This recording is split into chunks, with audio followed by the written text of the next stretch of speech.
You know ID in the town all day.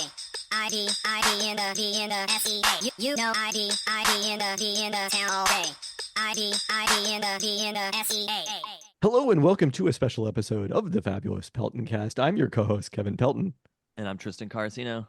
And for our latest emergency pod, hopefully the last emergency, definitely the last one of January, unless we get some storm news later today, we are joined once again by Ben Baldwin to break down the Seahawks hiring Mike Macdonald, expected to hire at least. They haven't officially done it yet, as their new head coach, as we sort of expected. If you were waiting for movement on the Seahawks coaching search, thank us for recording last night so that the pod would immediately become irrelevant based on news the following morning, just as when Pete Carroll was out as coach shortly after we recorded earlier this month.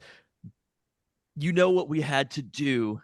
We had to say, just as when Pete Carroll left, we had to say, regulators, mount up. And Ben, thank you for joining us here. Can you give us some initial reactions to Mike Macdonald as Seahawks head coach? Yeah, I'm glad they finally hired somebody and we now have something to talk about other than speculating about whether we're going to be stuck with Dan Quinn or whatever else they're going to do.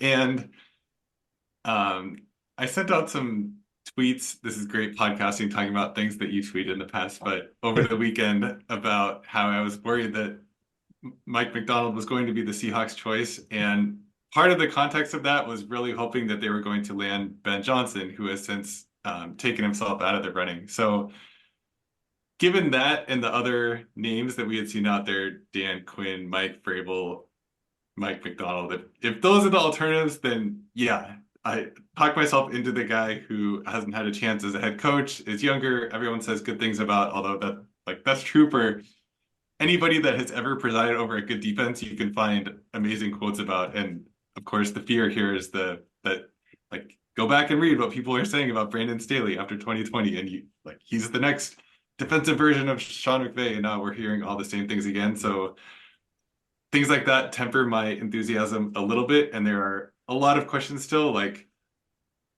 who's going to be the offensive coordinator?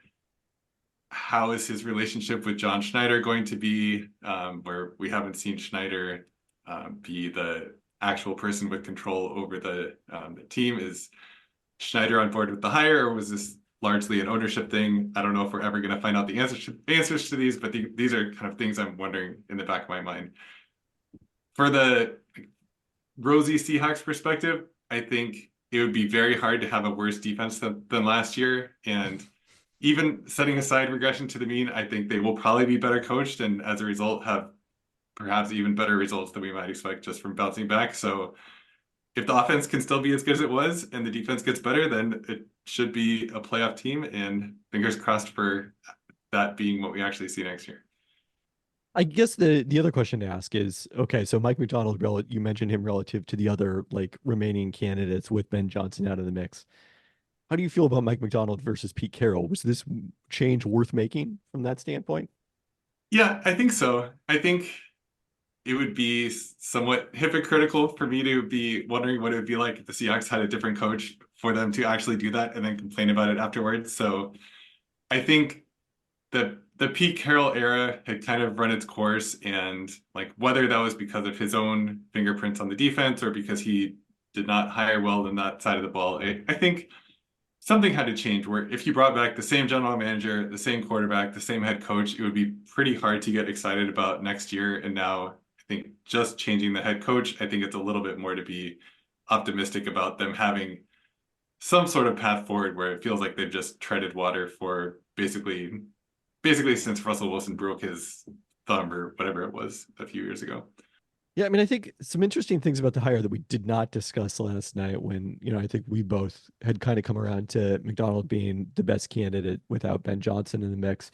Number one is that we haven't seen a Ravens defensive coordinator get promoted in a long period of time, even though they've had an outstanding defense almost throughout the John Harbaugh era. And obviously going even back to before that, when they won the Super Bowl with defense. But their last defensive coordinator who got promoted was Chuck Pagano when he took the Colts job in 2012.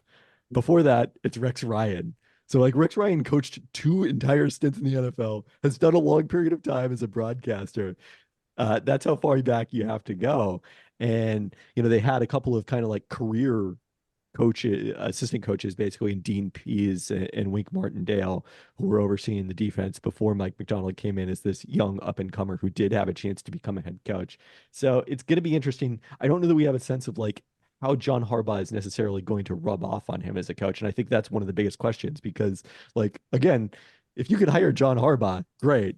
Jim Harbaugh probably would have been my number one pick for the Seahawks out of all the available candidates after they fired Pete Carroll. In Mike Macdonald, I guess they've gotten the next best thing to a Harbaugh based on his relationship working for both of them and almost and exclusively over the last decade. Yeah, that's definitely something you would hope for, where not just Harbaugh, but the whole Ravens organization has been one that is lauded for like having a data-driven approach and having all these analysts on staff and wanting to basically incorporate data in decision making. And a lot of that stuff is about personnel, which I'm not sure the extent to which he'll be involved with, but hopefully it will also translate into things like what they're doing on fourth downs, which is the obvious thing that comes to mind with the Ravens. I do think it was interesting that you said the Ravens are known for having a good defense year over year, and that's definitely true. And that I guess this could be like a glass half full or half empty thing, where the possible drawback to this is maybe this is more about like their organizational philosophy and hitting on draft picks and something that's more about the players that they're putting on the field that obviously Mike Macdonald is not bringing with him. And if you wanted to do the glass half full thing, maybe he himself will have learned something about what that organization has been doing to actually have repeatable good defenses for a lot of the last couple of decades. Yeah, and I think back to Mina tweeted something, who's obviously been in love with Mike Macdonald for a very, very long time. But this was way back in the season, I think around when the Seahawks were playing the Ravens and absolutely getting throttled by their defense and the team overall, as most teams did throughout the season. Was there is some elite level talent on that Ravens defense as it is between Roquan Smith, Patrick Queen, Kyle Hamilton. But when you look at it overall, this isn't a bunch of like top 5 picks necessarily. And that was the thing that Mina pointed out was Mike Macdonald and the Ravens overall are getting the most out of so many players. They are getting career years out of 6 or 7 players that are on their second or third teams. And if you're at that point, look, maybe everybody's just getting lucky at the same time. But I do think you have to say, like, he's probably elevating the level of talent. And then you look at the Seahawks defense, and I think that they probably weren't reaching their value or their level of talent because of the scheme or the system or whatever. Like I think the defense as it is, there is enough elite level talent on the Seahawks defense that if you do find somebody who's able to activate them and get the most from them, I think we're talking about something totally different and a defense that might look totally different than what we saw from the Seahawks last year. There's a long awkward pause here. I think this is a very similar argument to what we had a year ago about whether there is actually elite level talent on the Seahawks defense. And I think it's basically Witherspoon is elite and someone who's worth turning on the game to take in, and he's awesome and I love him. And aside from him, how many building blocks do we think there are on the Seahawks defense? Building blocks is strong. I mean, I think that they have solid talent at there's other than maybe the lack of a nose tackle. I think what was true about this year's defense was there wasn't any glaring weaknesses to the defense. They had invested at every level, and that's why the results for the defense this year, I think, were so disappointing.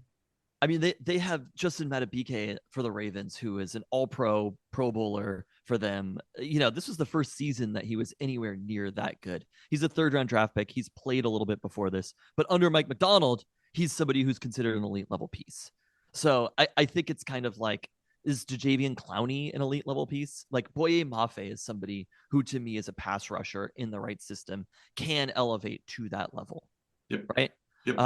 I think Jordan Brooks is somebody who in the system, I would expect now that we're looking at draft pick, I feel like linebacker has shot to the top of the list of players that I would expect the Seahawks to draft for next year. I think the secondary is extraordinarily talented between, you know, say what you will about Jamal Adams, but they probably have 4 or 5 like very high level secondary players right now as well. I mean, what I'll say about Jamal Adams is he's probably not going to be on the 2024 Seattle Seahawks. So I don't know if that's relevant, but yeah, I mean, Rook Woolen was a Pro Bowler as a rookie. Like, I don't know about, again, Exactly. cornerstone, but there's reason to be excited about him. And then Uchenna Nwosu, who was hurt all year. I feel like we kind of ended up forgetting about him. Dre Jones. There's a lot of young pieces on this defense right now that, in the right situation, I think we should feel very excited about. But I think the other thing about Mike Macdonald, and this is what we should take from kind of the Harbaugh perspective, is Jim and John Harbaugh aren't just defensive coaches or just one side of the ball coaches. It's kind of a new coaching tree. Like you mentioned, there aren't that many people who came from Baltimore who've been promoted to head coach. We haven't seen anybody in the Seahawks from the Harbaugh coaching tree. I like that there's just one overall. All Harbaughs have one coaching tree. But bringing somebody in from the Harbaugh coaching tree, both of them have been extraordinarily successful more or less everywhere they've been. I thought this was an interesting argument from Bill Barnwell on Twitter this morning, responding to the hire, that it was better for the Seahawks to try to have the best defensive coach in the division than the third best offensive coach in a division that already features Sean McVay and Kyle Shanahan. And I'm curious, Ben, your thoughts, A, on that, and B, on the research I did that I talked about on the podcast that showed, yes, there's a very slight advantage offensively in terms of EPA for offensive coaches and defensively for defensive coaches. But at the overall level, it's a wash that hiring over offensive coaches has not, over the past decade, although the results were a little more positive in 2023, as we looked up on the podcast, been is favorable. Is, you know, I think our belief in offensive coaches would maybe make you believe. Yeah, I thought that was interesting. And this is going to sound kind of like cherry picking, but I wonder how much of the offensive results are driven by hires that were clearly not a good idea. Like Nathaniel Hackett, for example, he's getting lumped in with the offensive coaches, even though like he probably wasn't being hired because he was an offensive guru or something. He was hired because, in part, perhaps because they thought he could draw Aaron Rodgers from the Packers. And I think there's these other examples. Like who is that guy that the Panthers hired? Matt Rule, I want to say. Like there's Yep. been at the tails some very, very bad results with offensive coaches, and that like those happened. Their NFL organizations made those decisions and they count. But at the same time, what you're hoping for is like a high end right tail outcome. And I think the probability of hiring somebody who like changes the trajectory of your franchise in a meaningful way, at least in recent history. If you look at like the Shanahan, LaFleur, McVay, McDaniel, it's hard to think of defensive examples of that unless I'm forgetting somebody. And those are the coaches where like they are providing something repeatable year after year, making their team's offenses better than they would otherwise. And I'm just not sure if we have defensive examples at the head coach position of people doing that. The sample size is still pretty small. I mean, I would assume Oh, the yeah. Jets defense Yeah. got better. I mean, the options are kind of DeMeco Ryans and Robert Saleh as far as people who are sort of similar to this hire, and Brandon Staley. And I still think there's a world that Brandon Staley works out. Like I don't really know exactly what went wrong in LA for Brandon Staley, but I do think if you could replay his entire tenure in LA, it probably goes different times. And maybe Brandon Staley himself just didn't have the personality for the job. And that seems to be something that came out. But I'm not sure if that was something that there was a moment we would have traded Pete Carroll for Brandon Staley in a heartbeat. Without question. Yep. I mean, I think something that you pointed out is really going to be crucial for this hire, and it relates to filling out the staff and kind of the next steps for the Seahawks here. That like when you think of the most successful defensive coaches who are driving those results in terms of strong offenses, like Sean McDermott, we talked about last year. Yeah, you know, that he probably just has Josh Allen. But like Pete Carroll, Bill Belichick are defensive coaches, but like Bill Belichick's Patriots teams were way better offensively than they were defensively. And yeah, Tom Brady happened to have a lot to do with that, but like he created an environment that allowed Tom Brady to flourish. Pete Carroll created an environment where Russell Wilson is a third round pick, could come in and start right away. And by the end of that season, the Seahawks could have an amazing, innovative offense. So that's kind of the structure. It's that being a holistic coach who's going to be aggressive, forward thinking on both sides of the ball, I think is what's more important necessarily than even Mike Macdonald's maybe defensive acumen specifically. Yeah, and it'll be interesting to see the direction they go when we know who the offensive coordinator is. I think that has the possibility of, at the risk of overreacting in January, 8 months ahead of time, telling us a lot about the direction that they're thinking of going. So when they announce Mike Kafka, what will you think? I I understand the reservations because of how bad the Giants' offense was this past year, but I'm not sure if it was reasonable to expect them to be much better. If you look at like something simple like their pass block grade, I think they were one of the worst, I think like worst two of the past decade or something like that. So it's like outlier bad pass protection. You have Daniel Jones plus others at the quarterback position. And even at times with Tyrod Taylor, the offense wasn't totally out of its element. And then I think they probably got the best they could out of Daniel Jones the year before. So I don't know if it would be meaningfully different than having Shane Waldron, who is now at the Bears, but I mean, I think if we could have just kept Shane Waldron, I think we'd feel good about this also. It's unfortunate Yep. that how that situation worked out. But I do think we kind of talked about this yesterday, which was having the defensive coach, the young defensive coach like Mike Macdonald, and pairing him with an offensive coach. It's similar. You saw Dave Canales in Tampa Bay with Todd Bowles, seemed to work out very well. Those are really good opportunities for offensive coordinators.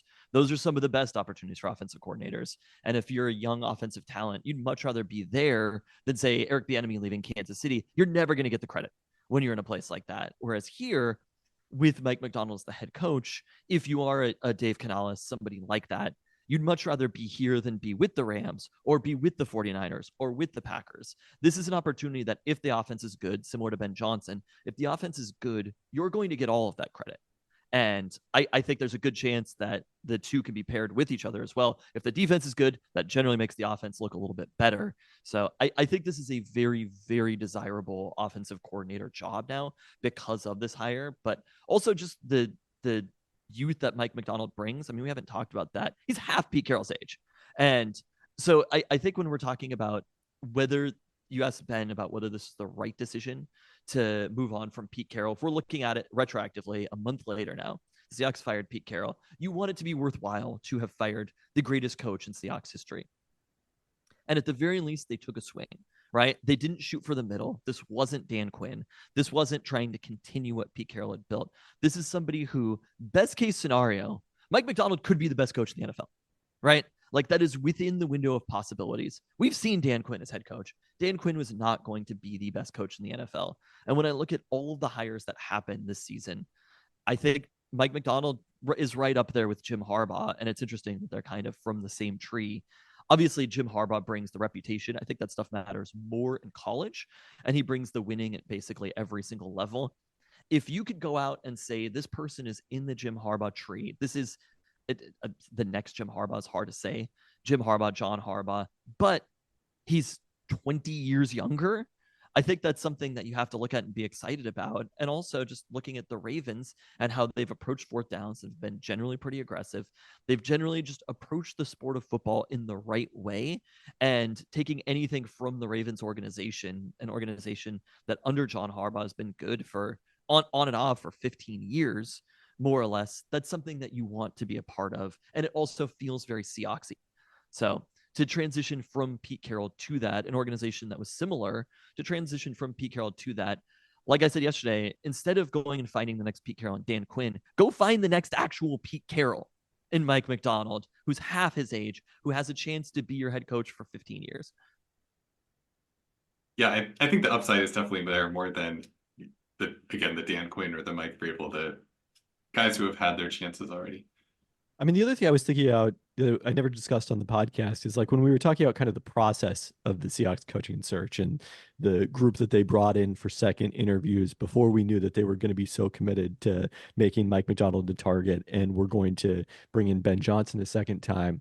Like, part of the reason I don't care about the process of the Seahawks coaching search is that there's a pretty good chance this is the last coaching search John Schneider will ever lead for the Seahawks. Because given Mike Macdonald's age, if things work out, not that John Schneider is old, but he may just outlast John Schneider here. And if things don't work out, next time it's probably going to be a full organizational overhaul that includes John Schneider as well as the coach. Presumably that'll be a little while because Mike Macdonald, it's been reported, I think there was this Ian Rappaport that had this uh, a 6-year deal that he's going to get to be the Seahawks head coach. So certainly Tom Pelissero actually had that. Certainly a considerable commitment to a first-time head coach. I guess as we look forward, Ben, what are the things you're hoping to hear from Mike Macdonald as he's introduced to the Seattle media? What would make you feel better about this as a hire? Yeah, I think the first, I don't know if it's the words as much as the action of who is hired as the offensive coordinator. I think that's number one for me. And then this isn't really judging him as much as being interested in what they do, how they view Geno Smith, and whether this is the plan going forward or whether they attack the quarterback position during the offseason. I think those are my two biggest question marks about the team. And I don't even know if there's a right or wrong answer. I want to know what their vision is for addressing that going forward, I think. And then at the press conference, I don't know. This is a complete non-answer, but I don't know if there's how much I really care about what he says at a press conference now. If it like what matters are the actions, which are like free agency, the draft, coaching hires, stuff like that. And then obviously if the defense is better once they start playing again in September. Sorry to be not cooperative. I mean, the team being better in general also, not even specifically the defense. Like, I think Mike Macdonald was a defensive coordinator. That's his background. You want the defense to be good, but at some Also, there's a point, lot more room for improvement there. Yes. Yeah. I mean, that's kind of what we talked about, which is if the offense stays where it is, which all things considered, I mean, Shane Waldron is gone. Hopefully there's a new good offensive coordinator. Offense ranked 12th last year. If you pair them with a top 10 defense, you have a competing team in the playoffs. You have a team that has a chance to be up there with San Francisco and the LA Rams. It'll be very fascinating to see him playing against those teams. But I think the ideal goal is that we forget that Mike Macdonald is a defensive coach. The ideal goal is Mike Macdonald is the coach of the Seattle Seahawks, which means that you're coaching everything. And it's not just Mike Macdonald's defense isn't playing well. This is the Seahawks overall. And I think right now we get caught up in the offense versus defense thing. At some point, like Dan Campbell, when we're talking about Dan Campbell, we're talking about the Lions overall. We're not saying Dan Campbell's offense, Dan Campbell's defense, right? And I think that would be the ideal situation is the team overall has the right perspective with its approach to talent, with its approach to scheme, with its approach for how to adjust when they need to, and utilizing the talent in the best possible ways. We'll see with Geno Smith. I think that to me is the ideal scenario is that he's not just a defensive coach where that's all we're talking about. And at Pete Carroll's greatest moments, that wasn't it, I think that's the goal, and that's what the best coaches are you just talk about them as the coach overall, not their particular side of the ball, and let somebody else handle the other piece of it. And I think that's what Mike Macdonald can be. I think a couple other things. We've talked a lot about the offensive coordinator. Understandably, that's a more important decision when you bring in a defensive coach. I'm curious to see who he hires as his defensive coordinator. Assuming that Anthony Weaver isn't hired as the Commanders head coach, seems like he's in line to become the defensive coordinator in Baltimore. But, one of their position coaches, particularly, like it looks like basically all of their position coaches played in the NFL and have that experience, which I think is a nice contrast to someone in Mike Macdonald who worked his way up, but didn't even play at the college level. It's kind of fascinating. The city of Seattle now in Jed Fish and Mike Macdonald has 2 head coaches that never even played college football, which is pretty rare, I would say. And Jed Fish, I don't think even played in high school. Like he's an extreme outlier in that regard. The other thing I'm curious about is, will the Seahawks staff up their analytics department like the Baltimore Ravens did? That is something they have done in recent years, but it feels like a lot of that work has been more focused. You mentioned the player personnel aspect. That's an important part of it. They really seemed very focused in terms of using data in the draft and around measurables and things like that seemed to be a strength of the Seahawks. Using that in terms of in-game coaching did not seem to be a strength. And like if the Seahawks hire somebody who wins the Big Data Bowl this year, that's one of the most exciting possible developments we could see. Yeah, I would hope they would transition to having somebody in the coach's headset make like with helping with the game management decisions, which is something that the Ravens have been doing for years, and the Seahawks, they sometimes they've had somebody, but it's not like a data scientist who's that is his specialty. It was Tater for a long time, right? And then I don't even know if they've had somebody in recent years. So that will be something that'll be interesting to see too. So ultimately, a lot more to come here. Probably no emergency pods for the offensive coordinator. Hopefully, they won't announce it like 12 hours after we record a podcast again the next time, and we can react to it a little more timely fashion without an emergency pod. Anything else you're watching as we go forward, Tristan? I mean, I think just for what it's worth, I'm excited about this hire. I think it's fun, right? Like Yep, that's yep. ultimately like we're paying attention to this shit because it should be fun. And having a coach who's 36 years old, who you can imagine the possibilities we can be excited about, is a pretty fun scenario. And it's something that a lot of teams don't get. You know, there are a lot of coaches out there and a lot of options, which would have been just pretty disappointing in the wake of Pete Carroll. So to go from somebody like Pete Carroll to somebody who is young and exciting as a head coach, we'll see how it works out one way or the other. But I'm excited about this and I'm excited to see.